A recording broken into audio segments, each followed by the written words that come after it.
आपसे पूछने चाहता हूं कि समाज में जब मुद्रास्फीति के कारण, इन्फ्लेशन का कारण भ्रष्टाचार है, हमारे जो पूंजी की प्राथमिकताएं उसको उल्टा करना, तोड़ना, तोड़ मरोड़ के करना, जो हमारे देश के लिए अनुकूल नहीं है, काला धन कारण है। और यहां तक कि इस पैसे के कारण चुनाव का यानी दोषित होना, वो भी तीसरा कारण है। दुनिया भर के कुकर्म किया जाती है।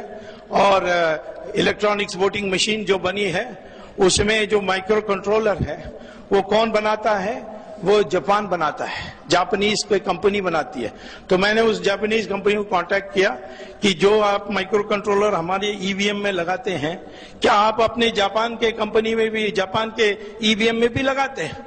तो उसने कहा हम कोई पागल हैं, हम तो ईवीएम नहीं उपयोग करते हैं, हम तो बैलेट पेपर में चलते हैं। आपको आश्चर्य हो, जापान बैलेट पेपर में है, अमेरिका बैलेट पेपर में है, इंग्लैंड बैलेट पेपर में है, अब जर्मनी सुप्रीम कोर्ट के आदेश के बाद वो भी बैलेट पेपर है। सिर्फ हमारे देश में ये इलेक्ट्रॉनिक मशीन की उपयोग की जा रही है। तब भी जब मैंने कोर्ट में केस डाली तो हाई कोर्ट ने पूछा मुझसे, कोई ऐसा आप सुझाव दे सकते हैं कि मशीन का भी उपयोग हो और धांधली भी ना हो?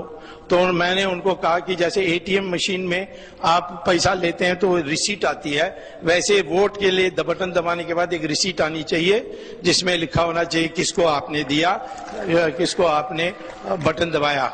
और उस चिट को बाहर ले जाना नहीं चाहिए, उसको बगल में एक बॉक्स में ही डाल देना चाहिए। उस बॉक्स में डालने के बाद जब कोई विवाद आती है तो उसी की वो पर्चा की गिनती होगी, मशीन में दोबारा बटन नहीं दबाई जाएगी।